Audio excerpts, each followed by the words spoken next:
পান থেকে আরেকটি ছেলে জন্মগ্রহণ করেছিল, তিনি হলেন ভক্ত রঘুনন্দন। তাহলে হরিবাসরে পান খাওয়া হলো সেবা অপরাধ, ধূমপান করা হলো সেবা অপরাধ, 32 প্রকার সেবা অপরাধ রয়েছে। বিগ্রহকে পিছন ফিরে বসা হলো সেবা অপরাধ, আর হরিবাসরে বসে সাধু নিন্দা করা সেবা অপরাধ। আর সুদামা বলছেন, গুরুদেব আমি শিখবো, তাই আমি ভক্তি শিক্ষা শিখবো, ভক্তি শিক্ষা শিখব, ভক্তি শিক্ষা শিখবো, আমি ভক্তি শিক্ষা শিখব, যে শিক্ষা কৃষ্ণ মেলে ভক্তি শিক্ষা শিখব, যে শিক্ষা কৃষ্ণ মেলে ভক্তি শিক্ষা শিখব, যে শিক্ষা কৃষ্ণ মেলে ভক্তি শিক্ষা শিখব, যে শিক্ষায় কৃষ্ণ মেলে ভক্তি শিক্ষা শিখব। ঠিক আছে, সুদামা তোমাকে ভক্তি শিক্ষাই দেবে। পড়াশোনা করছেন গুরুর আশ্রমে, এই নিয়েও একটা লীলা হয়। কৃষ্ণ ভক্ত সুদামা 64 দিনে 64 কলা বিদ্যা অর্জন করলেন ভগবান। 64 দিনে 64 কলা বিদ্যা অর্জন করিয়া হরে জন করিয়া গুরুদেবের চরণেতে বিদায় মাগিলা। বিদায় মাগিলা। গুরুদেব আপনার কাছে বিদ্যা অর্জন করেছি, মা বাবার মুখে শ্রবণ করেছি, গুরুদেবের কাছে পড়াশোনা করলে বিদ্যা অর্জন করলে কিছু গুরু দক্ষিণা দিতে হয়। বলুন আপনারা কি গুরু দক্ষিণা পেলে খুশি হবে, সুখী হবে? যেই না বিদায়ের কথা শুনেছে, সঙ্গে সঙ্গে গুরু মায়ের মাথায় যেন বজ্রঘাত হলো। কৃষ্ণ রে, তুই বিদায় চাইতে এলি রে কৃষ্ণ, বিদায়ের গালে তুই গুরু দক্ষিণা দিতে চাইছিস? কৃষ্ণ রে, পারবি? আমরা যেটা গুরু দক্ষিণা চাইব সেটা দিতে পারবি? ভগবান শ্রীকৃষ্ণ বললেন, গুরুদেব গুরু মাতা, এই জগতে যতই আছে ধন রত্ন মনে, ঘরে লগ্ন মনে, ওই চরণে সবে কিছু দেবতায় আনি। দেবতায়ানি। কৃষ্ণ পারবি আমাদের চোখের জল মোছাতে? কিসের দুঃখ? বিধি রে, ওরে বিধি রে, বিধি রে, বিধাতাই আমারে দিয়াছে শুধু আখি জল। বিধাতাই আমারে তাই গৌর হরিবল হরিবল দিয়েছে শুধু আখি ভরা জল। ওই বিধাতাই আমারে দিয়াছে শুধু আখি জল বিধাতাই আমারে দিয়েছে শুধু আখি ভরা নয়ন জল। বিধি দিল না আমায় হাসিতে খেলিতে, দিল না গো ভালোবাসিতে। বিধি দিল না আমার হাসিতে খেলিতে, দিল না আমার বিধি দিল না আমায় হাসিতে খেলিতে, দিল না গো ভালোবাসিতে। বিধি দিল না আমার ভালোবাসা, দিল না আমার হাসিতে খেলিতে। আশার অভিনয় দিয়াছে আমারে আখি জল উপহার, বিধাতাই আমারে দিয়াছে শুধু আখি জল উপহার। বিধি রে, বিধাতাই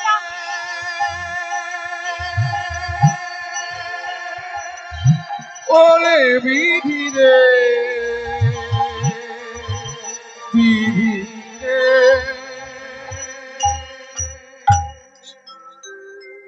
কৃষ্ণ রে, গুরু দক্ষিণা দিতে চাইছিস? পারবি? আমরা যেটা চাইছি বলুন গুরুদেব, আপনারা কি পেলে খুশি হবে? তবে শোন কৃষ্ণ, আমাদের একটি 12 বছরের ছেলে ছিল, তার নাম হলো মধুমঙ্গল। আমরা প্রভাসে স্নান করতে গেছিলাম। আমাদের মধুমঙ্গল প্রভাসের তীরে খেলা করছিল, কিন্তু হঠাৎ একটা সমুদ্রের ঢেউ এসে আমাদের ছেলেটাকে যে উঠাই নিয়ে চলে গেল। কত ডাকলাম, কত কাঁদলাম, আমাদের ছেলেকে ফিরে পেলাম না। পারবি আমাদের সেই ছেলেটাকে ফিরিয়ে দিতে? কৃষ্ণ, যদি আমাদের ছেলেকে ফিরিয়ে দিতে পারিস, সেটাই হবে তোদের গুরু দক্ষিণা, আর কিছু চাই না। বলাই দাদা বলছেন, গুরুমা, গুরুদেব, আমি পারবো না। পারলে আমার ভাই কানাই পারবে, কারণ বৃন্দাবনে আমাদের বন্ধুরা যখন কালীদহের 20 জল পান করে প্রাণ হারিয়েছিল, কানাই তাদেরকে প্রাণে বাঁচিয়েছিল। পারলে একমাত্র আমার ভাই কানাই পারবে। সঙ্গে সঙ্গে ভগবান শ্রীকৃষ্ণ দেখুন, যিনি বিশ্ব ব্রহ্মাণ্ডের মালিক, তিনি আজকে গুরুদেবের চরণ ধুলি মাথায় নিচ্ছেন, গুরুদেবকে গুরু দক্ষিণা দিবেন বলে। আচ্ছা, মনে একটা প্রশ্ন হতে পারে, এই জগতে ভগবান বড় না গুরুদেব বড়? কি বলতে পারবেন, ভগবান বড় না গুরুদেব বড়? হ্যাঁ, গুরুদেব বড়। ভগবান প্রমাণ দিয়েছেন। দেবশ্রী নারদ যখন প্রশ্ন করলেন যে প্রভু, এই জগতে কে বড়, ভগবান না গুরু? ভগবান বললেন, এর উত্তর তুমি পেয়ে যাবে। এক রাজার একটি কন্যা ছিল, তার নাম ছিল হৈমাবতী। যে ছোট থেকে সে কৃষ্ণ ভক্ত, ছোট থেকে সে কৃষ্ণ সেবা ছাড়া কিছু জানে না। কৃষ্ণ সেবা ছাড়া, কৃষ্ণ পূজা ছাড়া সে কিছুই জানে না। বাবার কাছে একদিন বলল, বাবা, আমার গোবিন্দের জন্য একটা মন্দির তৈরি করে দেবে। মেয়ে যখন চাইছে, অবশ্যই সুন্দর একটা গোবিন্দ মন্দির তৈরি হলো। যখন যৌবনে পদার্পণ করলেন হৈমাবতী, তা বললেন, আরে এবার তো তোর বিয়ে দিতে হবে। বাবা, আমি বিবাহ করতে চাই না, আমি কৃষ্ণের সেবা পূজা নিয়ে থাকতে চাই। তুমি আমাকে বলেছিলে না গয়না দেবে, অলংকার দেবে, আমার ইচ্ছা কি জানো? আমার গোবিন্দকে তুমি কিছু অলংকার দিয়ে সাজিয়ে দাও। মেয়ের কথা অনুযায়ী ভগবান অনেক অলংকার দিয়ে সাজিয়ে দিলেন। একটা চোর ওই পথ দিয়ে পেরিয়ে যেতে যেতে গোবিন্দ মন্দিরের সামনে দেখছেন, বাহ, অনেক অলংকার দিয়ে ঠাকুরকে সাজিয়েছে, অলংকার গুলো কি করে চুরি করা যায়, মন্দির আঁকতে শুরু করলো। সেই চোর একদিন সাধুর বেশ ধারণ করে মন্দিরে এসে দাঁড়ালেন। ভগবত বিক্রান্ত এই মা তো হৈমাবতী বেরিয়ে এলেন, আসুন বাবা, আসন গ্রহণ করুন। তুমি কি কৃষ্ণের সেবা পূজা করো? হ্যাঁ বাবা। তুমি কৃষ্ণের দেখা পেয়েছো? না বাবা, এখনো দেখা পাইনি। কি করে দেখা পাবে? তোমার দীক্ষা হয়েছে? না তো বাবা, আমার তো দীক্ষা হয়নি। তার জন্য তুমি কৃষ্ণের দেখা পাচ্ছ। আমায় কে দীক্ষা দেবে? আমি দেব। দীক্ষা দিলেই তুমি কৃষ্ণের দেখা পাবে। বাবা, আমায় দীক্ষা দিন। আজ নয়, আগামীকাল মধ্যাহ্নকাল দুপুর বেলা ওই পাহাড়ের নিচে যে জঙ্গল রয়েছে, সেখানে তুমি একা আসবে। ঠাকুরকে যে অলংকার গুলো পরিয়েছ, সব অলংকার গুলো নিয়ে আসবে, তবেই তোমার দীক্ষা হবে। সাধু বেশি চোরের কথা মতো অলংকার গুলো সব নিয়ে তার দিন হৈমাবতী পাহাড়ের নিচে কোলে জঙ্গলের মধ্যে দাঁড়ালেন। বাবা, গুরুদেব, আপনি কোথায়? বৃক্ষের আড়াল থেকে বেরিয়ে এলেন সাধু বেশি চোর। দাঁড়াও মা, তোমার দীক্ষা দেবো। অলংকার নিয়ে এসেছো? হ্যাঁ, এই যে দাঁড়াও। সাধু বেশি চোর কি করলেন, সেই হৈমাবতীকে একটা গাছের সঙ্গে বিছড়া করে বেঁধে দিলেন। বাবা, বাঁধছেন কেন? না বাঁধলে দীক্ষা হবে না, অলংকার গুলো দাও। শোনা, এই যে আমি তোমাকে গাছের সঙ্গে বেঁধে গেলাম, যতক্ষণ না আমি আসছি অন্য কেউ যেন এই বাঁধন না খোলে। চোর বাবাজি চম্পট দিয়েছে। হৈমাবতী গাছের সঙ্গে বাঁধা আছে। দেখতে দেখতে দুপুর গড়িয়ে সন্ধ্যা হলো। মেয়ের খোঁজে বাবা বেরিয়ে পড়লেন, কোথায় হৈমাবতী, হৈমাবতী। প্রহরী নিয়ে খুঁজতে খুঁজতে যখন বনের মধ্যে এলেন, দেখছেন তার মেয়েটি গাছের সঙ্গে বাঁধা আছে। কি, তোকে কে বেঁধে গেল? আমার গুরুদেব বেঁধে গেছে। ও গুরু নয়, চোর। তোর অলংকার গুলো নেওয়ার জন্য এসেছিল গুরুর বেশ ধারণ করে। না বাবা, তুমি যেন আমার বাঁধন খুলো না। আমার গুরুদেব বলে গেছেন, মানা করে গেছেন, আমার গুরুদেব নিজে এসে আমার এই বাঁধন খুলবে। খুলতে পারলেন না বাবা, ঘরে ফিরে এলেন। দুদিন ধরে মন্দিরে সেবা পূজা বন্ধ রইল। ভগবান শ্রীকৃষ্ণ দেবশ্রীকে পাঠালেন, দেবশ্রী যাও, আমার ভক্তের বাঁধনটা খুলে দিয়ে এসো। দেবশ্রী যেই না এসে বাঁধন খুঁজতে গেলেন, উমাপতি বলছেন, কে আপনি? আমার বাঁধন খুলতে এসেছেন? আমার গুরুদেব এসে বাঁধন খুলবেন। ও গুরু নয়, চোর। না, আপনাকে বারে বারে নিষেধ করছি, আপনি যেন এই বাঁধন খুলবেন না, আমার গুরুদেব এসে এই বাঁধন খুলবেন। দেবশ্রী নারদ ফিরে গেলেন, প্রভু বাঁধন খুলতে পারলাম না। ভগবান বলছেন, তবে আমাকে নিজেকে যেতে হবে। ভগবান নিজে এলেন, সামনে দাঁড়িয়েছে। দেখি, প্রভু তুমি এলে, কি করবার? আমাকে এই বাঁধন খুলতে হবে? না প্রভু, তুমি যেন আমার বাঁধন খুলো না, আমার গুরুদেব বাঁধন খুলবে। ও গুরু নয়, ও তো চোর। তোমার কাছে চোর হতে পারে, তিনি তো আমার কাছে গুরু। কারণ সেই গুরু ছিলেন বলে যে আজ তোমার দেখা পেলাম। নিতাই গো, হরি বল, হরি বল। হরি বল, হরি বল, হরি বল। তুমি যেন আমার বাঁধন খুলো না। এই দেবশ্রী, দেখো চোর কোথায় বসে আছে, দেখো। দেবশ্রী খুঁজতে খুঁজতে দেখলেন চোর বাবাজি একটা পাহাড়ের কোলে বসে বসে অন্য কোথাও চুরি করতে যাবে, তার ফোন দিয়ে আসছে, যে এই চোর, এসো, যে মেয়েটিকে তুমি বেঁধে এসেছিলে, চলো বাঁধন খুলবে। কেউ খুলেনি, না, এসো। চোর বাবাজি এসে দেখছেন গাছের সঙ্গে তখনও তার শিষ্যা বাঁধা আছে, পাশে দাঁড়িয়েছেন ভগবান। যেই না চোর বাবাজি চরণ ধুলো নিতে গেলেন, ভগবান বলছেন, দাঁড়াও, আগে তুমি বাঁধনটা খোলো। যেই না বাঁধনটা খুলে দিয়েছে, যে চোর অলংকার চুরি করবার জন্য এসেছিল, ভগবানের চরণে আছাড় খেয়ে পড়লো। গুরুদেব, এ প্রভু, এই জগতে সবাই গুরু করে তোমাকে পাওয়ার জন্য। আজ আমি এমন শিষ্য পেয়েছি, যার সাধনায় আজ আমি তোমার দেখা পেলাম।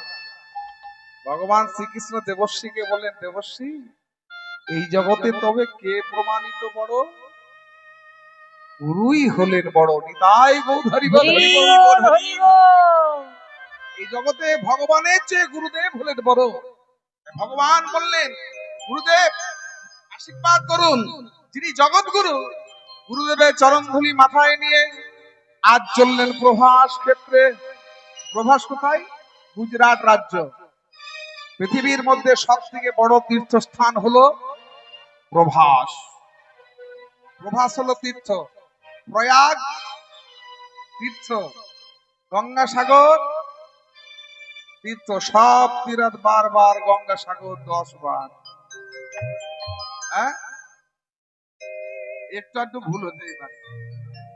সব তীরথ বারবার, গঙ্গাসাগর কেন বলে? আমি তো জেনে শুনে ভুল বলেছি, জানি আপনারা ভুলটা ধরবেন। সব তীরথ বারবার, গঙ্গাসাগর একবার কেন বলে জানেন? সব তীর্থে বারবার স্নান করলে যে পুণ্য লাভ হয়, গঙ্গা সাগরে একবার স্নান করলে সেই পুণ্য লাভ হয়। তার জন্য বলা হয়েছে সব তীরথ বারবার, গঙ্গা সাগর একবার। সেই গঙ্গা সাগরে স্নান করলে, এখানে সুন্দর একটা খনা বচন দিয়েছেন, কি জানেন? যারা একাদশী ব্রত করতে পারে না, অমাবস্যা, পূর্ণিমা, জন্মাষ্টমী, রাধাষ্টমী করতে পারে না, তাদের জন্য কি বললেন? এই 25টা একাদশী তুমি যদি করতে না পারো, এই মাসটা কি মাস? হ্যাঁ, পুরুষোত্তম মাস, মল মাস। মল নয়, মল বললে অন্য অ্যান্সার হয়ে যায়, মল মাস। তাহলে সারা বছরে কটা একাদশী হচ্ছে? মাসে যদি 2টো করে হয়, তাহলে 12 দুগুণে 24, আর এবছর একটা বেশি। এতগুলো একাদশীর মধ্যে যদি না পালন করতে পারেন, তবে 4টি একাদশী ব্রত অতি অবশ্যই পালন করবেন। শয়ন উত্থান পাশ মোড়া, তার মধ্যে ভীমে ছড়া। শয়ন একাদশী, উত্থান একাদশী, পাশ একাদশী আর ভীম একাদশী, এই 4টি হলো বড় একাদশী। 4টি একাদশী অতি অবশ্যই পালন করবেন। শয়ন উত্থান পাশ মোড়া, তার মধ্যে ভীমে ছড়া। আর কোন ব্রত পালন করবেন? পাগলার 14, পাগলির 8, এই নিয়ে কাল কাট। পাগলার 14, পাগল বাবা আমরা কাকে বলি? শিব ঠাকুরকে বলি না, পাগল বাবা। শিব চতুর্দশী ব্রত অতি অবশ্যই পালন করবেন। পাগলার 14, পাগলির 8। শিব ঠাকুর যদি পাগল বাবা হন, পাগলি মাকে, মা দুর্গা, দুর্গা অষ্টমী ব্রত অতি অবশ্যই পালন করবেন। 2 ছেলের জন্মদিন কবু যেন না হয় হীন। 2 ছেলে, গোপালকে আমরা ছেলে রূপে পূজা করি, তাহলে কৃষ্ণ জন্মাষ্টমী, রামলালা, রাম নবমী ব্রত অতি অবশ্যই পালন করবেন। 2 ছেলে জন্মদিন কবু যেন না হয় হীন। তাও যদি না পারিস, তবে ভোগার খালে ডুবে মরিস। ডুবে মরি। যারা এই সমাজের অকর্মণ্যের ঢেকে, না, আমার দ্বারা ব্রত হবে না, ডাক্তার বাবু মানা করেছেন, ডাক্তার বাবুর ঘাড়ে সব ফেলে দেন, ডাক্তার বাবুর নামটা দিন, আর বলবো না, ডাক্তার বাবু আমাকে বলেছেন বেশি উপবাস করো না। অকর্মণ্যে ঢেকি যারা এই সমাজের, তাও যদি না পারিস, তবে ভোগার খানে ডুবে মরিস। ভোবার খালে ডুবে মরি। ওই গঙ্গাসাগরে একবার ডুব দিয়ে নিও। কোন দিন? মকর সংক্রান্তির সময়। তার জন্য বললেন শয়ন উত্থান পাশ মোড়া, তার মধ্যে ভীমে ছড়া, পাগলার 14, পাগলির 8, এই নিয়ে কাল কাট। তাও যদি না পারিস, ভোগার খালে ডুবে মরিস। তাহলে গঙ্গাসাগর হলো তীর্থ, প্রভাস হলো তীর্থ, বৃন্দাবন হলো ধাম, নবদ্বীপ ধাম, জগন্নাথ ধাম, কেদারনাথ ধাম, বদ্রীনাথ